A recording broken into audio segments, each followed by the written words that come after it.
오늘도 여러분이 실천하는 멋진 삶을 응원하는 행운 라디오입니다. 여러분, 혹시 요즘 이런 생각 해보신 적 있으신가요? 밥도 잘 먹고 고기랑 계란도 챙기는데 왜 자꾸 힘이 빠질까 하는 생각 말이에요. 아침에 일어나는데 다리에 힘이 없거나 계단 오를 때 숨이 차거나 예전처럼 오래 걷지 못하는 느낌, 이런 증상들이 사실은 근육이 조용히 녹아내리고 있다는 신호입니다. 무심코 대수롭지 않게 생각하고 사소한 증상이라 생각하는 것들이 내 몸을 노화의 지름길로 가고 있다 생각하시면 병원 가서 병 들고 나서 후회해봐야 아무 소용도 시간도 되돌릴 수 없다는 겁니다. 많은 분들이 착각하시는 게 있어요. 고기 많이 먹으면 근육이 생긴다고요? 계란 매일 드시면 단백질 충분하다고요? 그런데 현실은 정반대입니다. 제가 30년간 노인 근육 감소를 연구하면서 확인한 진실은 이거예요. 고기와 계란을 아무리 드셔도 근육이 줄어드는 이유가 따로 있다는 겁니다. 이걸 모르면 3년 뒤 휠체어에 의존할 수도 있습니다. 과장이 아니라 실제 제가 만난 수백 명의 사례가 증명합니다. 하지만 오늘 영상이 그걸 바꿉니다. 끝까지 보시면 근육을 되살리는 단백질 3가지를 정확히 알게 되실 겁니다. 여러분, 부엌에 이미 있는 재료들이에요. 비싸지도 않고 구하기 어렵지도 않습니다. 다만 어떻게 먹느냐가 전부를 바꿉니다.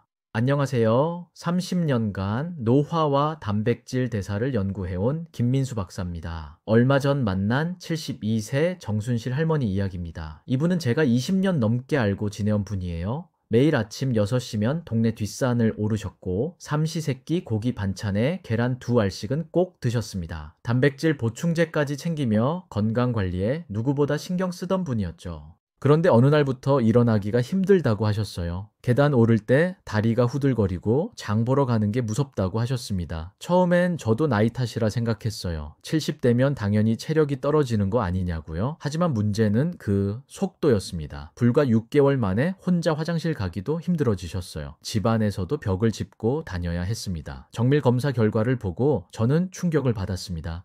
근육이 절반이나 사라져 있었거든요. 놀랍게도 단백질 부족이 아니었습니다. 혈액 검사상 단백질 수치는 정상이었어요.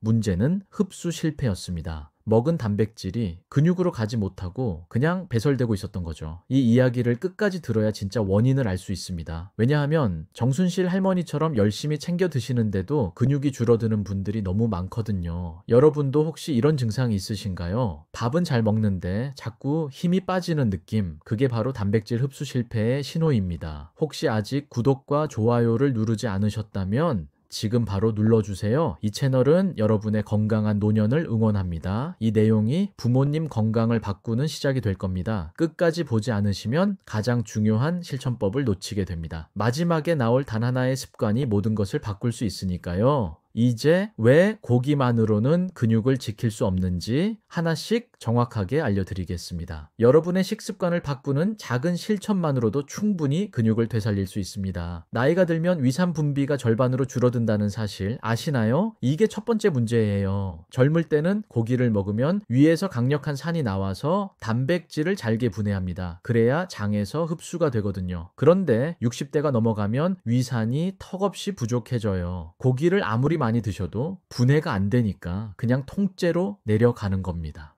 실제로 서울노인건강연구소에서 70대 200명을 대상으로 조사했더니 소고기 200g을 먹었을 때 실제로 흡수되는 단백질은 고작 36g 뿐이었어요. 나머지 164g은 그냥 배설된 거죠. 얼마나 아까운 일입니까? 돈도 아깝고 건강도 못 챙기고, 그래서 70대 이상은 반드시 흡수율 90% 이상인 단백질을 선택해야 합니다. 고기보다 훨씬 더 쉽게 분해되는 단백질 말이에요. 제가 만난 68세 박영수 님도 똑같은 문제를 겪으셨어요. 매일 삼겹살에 계란찜 드시면서도 자꾸 기력이 떨어지셨거든요. 알고 보니 위산 부족으로 단백질 흡수가 20%밖에 안 되고 있었습니다. 그래서 흡수율 높은 단백질로 바꿔드렸더니 3주 만에 계단 오르기가 한결 편해지셨다고 하더라고요. 그 다음 문제는 류신이라는 아미노산입니다. 이게 근육 합성 스위치 역할을 해요. 단백질을 먹으면 몸속에서 여러 가지 아미노산으로 분해되는데 그 중에서 류신이 있어야만 근육이 만들어지거든요. 마치 자동차 시동키 같은 거죠. 키가 없으면 아무리 기름을 넣어도 차가 안 움직이잖아요. 근육도 마찬가지예요. 하루에 최소 3g의 류신이 필요한데 대부분 식단으로는 절반도 채우지 못합니다. 고기에도 류신이 들어있긴 한데 양이 턱없이 부족해요. 소고기 100g에 류신이 겨우 1.7g 정도예요. 하루에 고기를 200g 가까이 드셔야 간신히 3g을 채우는 건데 70대 이상 분들이 그렇게 드실 수 있겠어요? 게다가 고기를 많이 드시면 다른 문제가 생깁니다. 바로 만성염증이에요. 고기와 가공 단백질은 우리 몸에 염증을 일으킵니다. 특히 붉은 고기와 햄, 소시지 같은 가공육은 염증 수치를 확 올려버려요. 염증이 생기면 근육이 갉아먹혀요. 마치 녹슨 철판처럼 근육이 조금씩 부서지는 겁니다.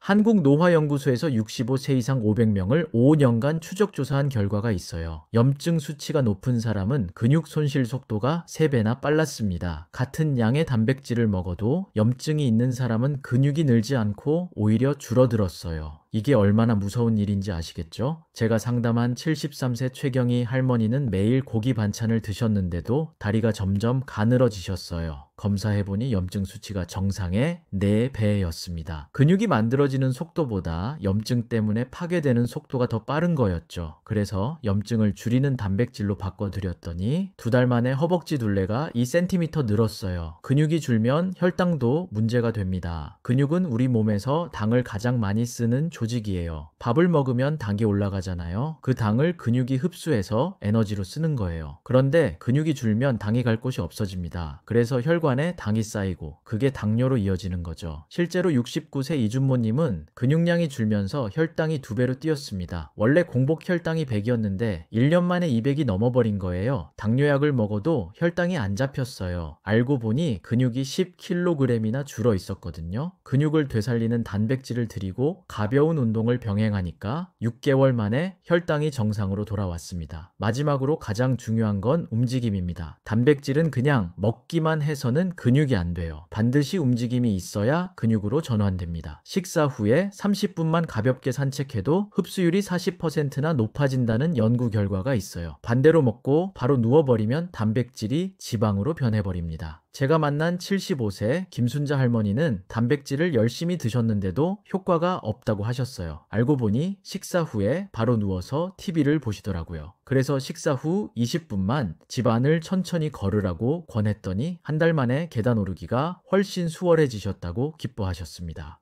이 5가지를 이해하셨나요? 위산 부족, 류신 부족, 만성염증, 혈당 불균형, 그리고 움직임 부족. 이게 바로 고기와 계란만으로는 근육을 지킬 수 없는 이유입니다. 그렇다면 이제 뭘 먹어야 할까요? 이제 진짜 단백질 3가지를 정확하게 공개하겠습니다. 여러분이 지금까지 몰랐던 놀라운 단백질의 세계로 들어가 보시죠. 자, 이제 진짜 핵심으로 들어갑니다. 제가 30년간 연구하고 수백 명의 어르신들에게 직접 적용해서 효과를 확인한 단백질 3가지를 소개하겠습니다. 첫 번째는 황태예요. 명태를 겨울에 얼렸다 녹였다 반복하면서 말린 게 황태잖아요. 이 황태가 정말 대단한 단백질 덩어리입니다. 황태는 흡수율이 95%예요. 30% 정도인 걸 생각하면 3배 이상 차이 나는 거죠. 게다가 단백질 함량이 100g당 79g입니다. 소고기가 26g 정도니까 거의 3배예요. 왜 이렇게 흡수율이 높을까요? 바로 건조 과정 때문입니다. 영하의 추운 밤과 따뜻한 햇볕을 반복하면서 단백질 구조가 풀려요. 마치 실타래가 풀어지듯이 단백질이 아주 작은 조각으로 쪼개지는 거죠. 그래서 위산이 부족한 어르신들도 쉽게 소화할 수 있습니다. 씹어먹는 순간부터 분해가 시작된다고 보시면 돼요. 그리고 황태에는 류신이 풍부해요. 100g당 6g 이상 들어있습니다. 고기에 3배가 넘는 양이죠. 그러니까 황태 국물 한 그릇이면 하루 필요한 류신을 거의 채울 수 있어요. 게다가 염증을 일으키지 않습니다. 오히려 오메가3 지방산이 들어있어서 염증을 줄여줘요. 제가 상담한 71세 정희숙 할머니는 무릎이 아파서 걷기가 힘들다고 하셨어요. 고기는 잘 드시는데 효과가 없다고 하셨죠. 그래서 황태 국물을 매일 아침 한 그릇씩 드시라고 했더니 3주 만에 무릎 통증이 절반으로 줄었어요. 2달 후에는 산책을 30분씩 하실 수 있게 되셨습니다. 황태가 근육만이 아니라 관절 염증까지 잡아준 거예요. 두 번째는 건새우입니다. 작은 새우를 말린 건새우, 여러분도 부엌에 하나씩 있으시죠? 이게 정말 보물이에요. 단백질이 100g당 68g이나 들어있어요. 그것도 흡수가 아주 잘 되는 단백질이죠. 게다가 칼슘이 우유의 7배나 됩니다.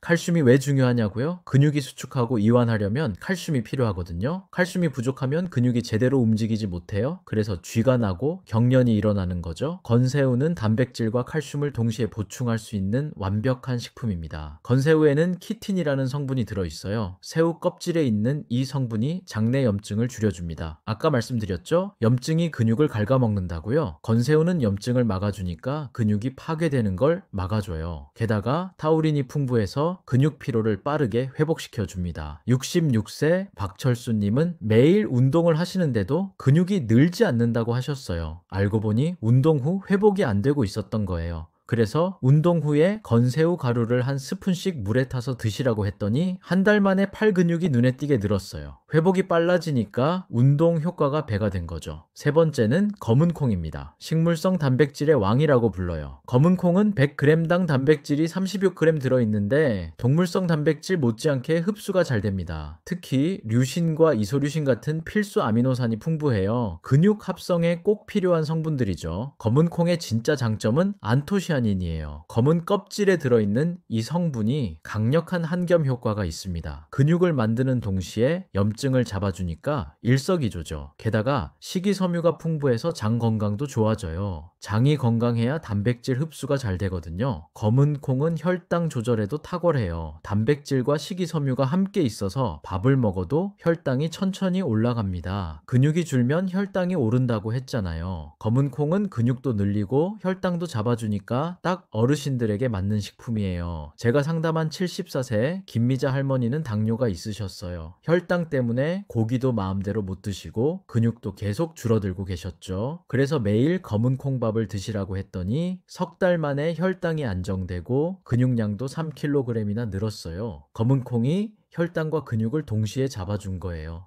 이 세 가지 황태, 건새우, 검은 콩은 부엌에 늘 있는 재료입니다. 비싸지도 않아요. 마트 가시면 다 있는 거예요. 대신 꾸준해야 합니다. 하루 이틀 먹고 효과 보겠다는 건 욕심이에요. 최소 2주 꾸준히 드셔야 몸이 변하기 시작합니다. 매일 아침 황태 국물 반 그릇, 건새우 가루 한 스푼, 검은 콩밥 반 공기, 이 세 가지만 챙기시면 돼요. 단위 주면 변화가 시작됩니다. 다리에 힘이 생기고 계단 오르기가 편해지고 아침에 일어나는 게 수월해져요. 3개월이면 주변 사람들이 알아볼 정도로 달라집니다. 여기서 한 가지 더 중요한 게 있어요. 이 세 가지 단백질을 먹을 때 절대 함께 먹으면 안 되는 조합이 있습니다. 이걸 모르면 아무리 좋은 단백질도 소용없어요. 이제 마지막으로 그 금기 조합과 오늘 당장 실천할 수 있는 방법을 알려드리겠습니다. 자, 이제 정말 중요한 부분입니다. 아무리 좋은 단백질도 잘못 먹으면 독이 될 수 있어요. 황태와 시금치를 함께 드시면 안 됩니다. 시금치에 있는 수산이라는 성분이 황태의 칼슘과 결합해서 결석을 만들어요. 게다가 단백질 흡수도 방해합니다. 황태는 단독으로 드시거나 무나 배추 같은 채소와 드세요. 건새우와 비타민C 보충제도 절대 함께 드시면 안 됩니다. 건새우에 있는 미량의 비소 성분이 비타민C와 만나면 독성 물질로 변해요. 물론 양이 적긴 하지만 매일 먹으면 쌓이거든요. 건새우는 식사 중에 드시고 비타민C는 최소 2시간 뒤에 드세요. 검은 콩과 요구르트도 피하셔야 해요. 검은 콩의 식이섬유가 요구르트의 유산균을 흡착해서 효과를 떨어뜨립니다. 게다가 칼슘과 철분이 서로 흡수를 방해해요. 검은 콩은 밥으로 드시고 요구르트는 간식으로 따로 드세요. 커피도 조심하셔야 합니다. 커피를 마시고 30분 안에 단백질을 드시면 흡수가 절반으로 떨어져요. 카페인이 위산 분비를 억제하거든요. 그래서 아침에 커피 드셨으면 최소 1시간 뒤에 황태 국물을 드세요. 순서가 중요해요. 밤 늦은 식사도 근육을 망칩니다. 저녁 7시 이후에 단백질을 드시면 성장 호르몬 분비가 억제돼요. 성장 호르몬은 밤에 자는 동안 분비되면서 근육을 만드는데 늦게 먹으면 이게 안 나와요. 그러니까 단백질은 아침과 점심에 집중해서 드세요. 술은 당연히 안 되겠죠? 술을 드시면 근육 합성이 완전히 멈춥니다. 한번 술을 드시면 48시간 동안 근육이 만들어지지 않아요. 그동안 먹은 단백질이 다 낭비되는 거예요. 근육을 지키고 싶으시면 술은 꼭 끊으셔야 합니다. 반대로 오늘부터 황태, 건새우, 검은 콩만 제대로 챙기시면 놀라운 변화가 일어납니다. 실제로 제가 지도한 65세 이상 어르신 120명의 데이터를 분석했어요. 3개월 동안 이 3가지 단백질을 꾸준히 드신 분들의 근육량이 평균 12% 늘었습니다. 가장 많이 늘어난 분은 18%까지 늘었어요. 6개월이면 10년 전 체력을 되찾을 수 있습니다. 과장이 아니에요. 78세 안병철 할아버지는 6개월 만에 등산을 다시 시작하셨어요. 3년 전까지는 등산을 좋아하셨는데 근육이 줄면서 포기하셨거든요. 이 3가지 단백질을 꾸준히 드시고 가벼운 산책을 병행하니까 6개월 만에 산에 오르실 수 있게 되신 거예요. 근육량이 늘면 삶의 질이 완전히 달라집니다. 혼자 화장실 가고 혼자 목욕하고 혼자 장 보러 가는 게 당연해 보이지만 근육이 없으면 이 모든 게 불가능해요. 남에게 의지해야 하고 자존감도 떨어지고 우울증까지 올 수 있어요. 하지만 근육만 지키면 90세까지도 건강하게 사실 수 있습니다. 제가 만난 분 중에 92세 할머니가 계세요. 이분은 85세부터 황태와 건사새우를 꾸준히 드셨어요. 지금도 매일 동네 한 바퀴 도시고 손주들 밥도 해주세요. 92세에도 이렇게 건강하실 수 있는 비결이 바로 근육이에요. 오늘 영상이 끝나면 바로 메모장에 적으세요. 황태, 건새우, 검은 콩 이 3가지만 기억하시면 됩니다. 내일 마트 가셔서 장 보실 때 꼭 사오세요. 그리고 내일 아침부터 바로 시작하세요. 하루만 늦어도 근육은 0.5%씩 사라집니다. 70세 기준으로 하루에 근육이 10g씩 줄어들어요. 일주일이면 70g, 한 달이면 300g입니다. 1년이면 거의 4kg이 사라지는 거예요. 시간은 기다려주지 않습니다. 지금 시작하지 않으면 내년 이맘때는 지금보다 훨씬 더 힘들어져 있을 거예요. 이 3가지 황태, 건사유, 검은 콩이 휠체어를 막고 여러분의 인생을 지킵니다. 건강한 노년은 근육에서 시작됩니다. 근육이 있어야 걷고 근육이 있어야 혈당을 잡고 근육이 있어야 치매도 예방할 수 있어요. 모든 건강의 시작이 근육입니다. 다음 영상에서는 근육을 더 빠르게 늘리는 5분 운동법을 알려드리겠습니다. 집에서 의자 하나만 있으면 할 수 있는 운동이에요. 황태, 건새우, 검은 콩에 이 운동까지 더하시면 효과가 배가 됩니다. 꼭 다음 영상도 봐주세요. 다리에 힘이 빠진다고 느끼신다면 지금이 바꿀 마지막 기회입니다. 더 늦기 전에 오늘부터 시작하세요. 공감되셨다면 댓글에 이렇게 남겨주세요. 오늘부터 근육 지키기 시작합니다. 여러분의 건강한 내일을 응원합니다.